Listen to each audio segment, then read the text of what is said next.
কংগ্ৰেছ দলটোৱে স্বাধীনতাৰ পূৰ্বৰ পৰাই অসমৰ স্বাৰ্থত কাম কৰি আহিছে আৰু ইয়াৰ ৰেকৰ্ড আমি তথ্য যদি আমি চাবলৈ যাওঁ তেতিয়াহ'লে পোৱা যায় কিন্তু সদায় কংগ্ৰেছক কোৱা হয় যে কংগ্ৰেছে অসমীয়া বা খিলঞ্জীয়াৰ স্বাৰ্থৰ পৰিপন্থী কাম কৰিছে এই কথা কেতিয়াও সঁচা নহয়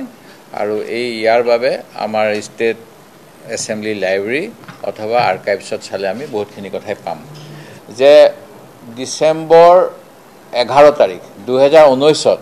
নৰেন্দ্ৰ মোদী ডাঙৰীয়াই অসমলৈ আহিলে যেনেকৈ প্ৰথম খাৰী বাক্য নমস্কাৰ ভালে আছেনে বুলি সোধে তেনেকৈ অসমীয়া ভাষাত এটা টুইট কৰিছিল যে অসম চুক্তি আখৰে আখৰে ৰূপায়ণ হ'ব কোনো মানুহে ইয়াৰ বিষয়ে চিন্তা কৰিব নালাগে সেই টুইটটো কৰাৰ লগতে কিন্তু সেইদিনাই অসম চুক্তিৰ ভংগ কৰি 2014 চনৰ ডিচেম্বৰলৈকে বিদেশী নাগৰিকক অসমত সংস্থাপন দিয়াৰ বাবে নাগৰিকত্ব সংশোধনী আইন কেন্দ্ৰীয় চৰকাৰে লোকসভা ৰাজ্যসভা অৰ্থাৎ সাংসদত গৃহীত কৰিছিল মই এইটো এটা উদাহৰণ দিলোঁ ঠিক তেনেকৈ অসমতো পাঞ্জাব মডেল ল'বলৈ কোৱা হৈছিল এটা সময়ত যে পাঞ্জাবত যেনেকৈ 20,000তকৈ অধিক ইয়াৰ ভিতৰত প্ৰায় 8,000 মিলিটেণ্ট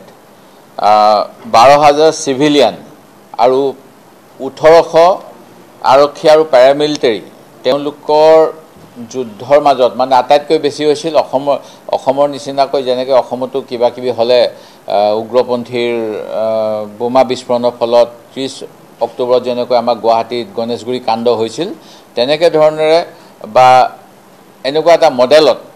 অসমত শান্তি আনিব লাগে বুলি সেই সময়ত বহুত প্ৰস্তাৱ দিয়া হৈছিল কিন্তু সেই সময়ৰ অসম চৰকাৰে মোৰ পিতৃয়ে সেই সময়ত মুখ্যমন্ত্ৰী আছিল প্ৰথমবাৰৰ বাবে আলফাৰ লগত আলোচনাৰ বাবে দিল্লীত প্ৰধানমন্ত্ৰীৰ লগত আলফাৰ কেইবাজনো নেতাক লৈ গৈছিল ঠিক তেনেকৈ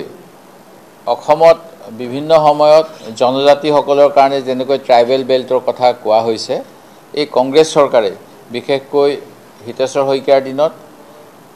মিচিংসকলৰ স্বায়ত্ব শাসন দিয়া হৈছিল তিৱাসকলৰ স্বায়ত্ব শাসন দিয়া হৈছিল আৰু বিভিন্ন ধৰণেৰে জনজাতিসকলৰ বাবে কাম কৰা হৈছিল আৰু যিটো কাম পৰৱৰ্তী সময়ত তৰুণ গগৈ ডাঙৰীয়াৰ দিনতো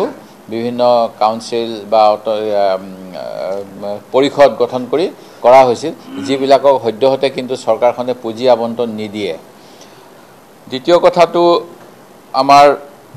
1996 চনত কংগ্ৰেছৰ চৰকাৰ সেই সময়ত প্ৰধানমন্ত্ৰী পি.ভি. নৰসিংহ ৰাও আছিল আৰু অসমত হিতেশ্বৰ শইকীয়াৰ কংগ্ৰেছ চৰকাৰ আছিল সেইখিনি সময়তে কোচ ৰাজবংশীসকলক জনজাতিকৰণ কৰা হৈছিল আৰু মাজুলী সংৰক্ষিত আসনৰ পৰা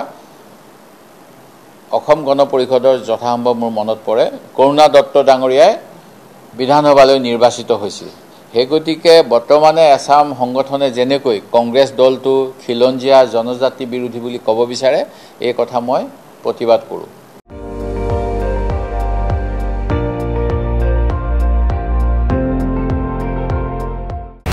আপুনি চাই আছে ND24